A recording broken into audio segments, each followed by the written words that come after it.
台南市电动车最近这几年拢有在增加，市政府是积极增加这充电的价位，要来推塞热能交通。不过民众是反映讲，市区一般的车位是真歹找，电动车确实是无啥人伫咧使用。就机关建议市政府爱清点需求，让那交通局也答应讲会搁再做调整。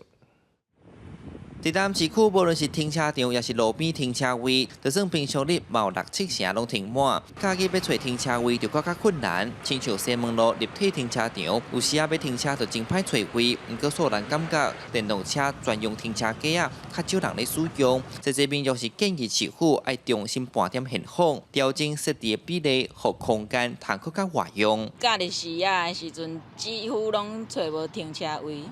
有时阮若踅2年，阁无位的话，阮就直接放弃走。就公共地区停电动车的几率阁愈低吼，伊希望讲吼，政府机关能让重视这停车架有问题。不过，台南电动车是逐冬咧增加，根据统计，到今已经有8066台挂牌，电动车占全部汽车的1.2%。交通局讲，因应电动车趋势，新员工的立体停车场充电的车位有10%，今年公有停车场按算总数会有1200个充电的停车架。有民代认为，这时阵电动车的比例也增加，油车停车需求较大，建议政府爱通变通方式来处理。 如果有1000个停车位，我们的交通局如果规划为10% 的话，至少会有100个停车格都是以电动车为主。那如果说以交通部的规划的话，其实在公有停车场是2%，那整个差距至少差了80台以上。将这个部分吼，已经设定做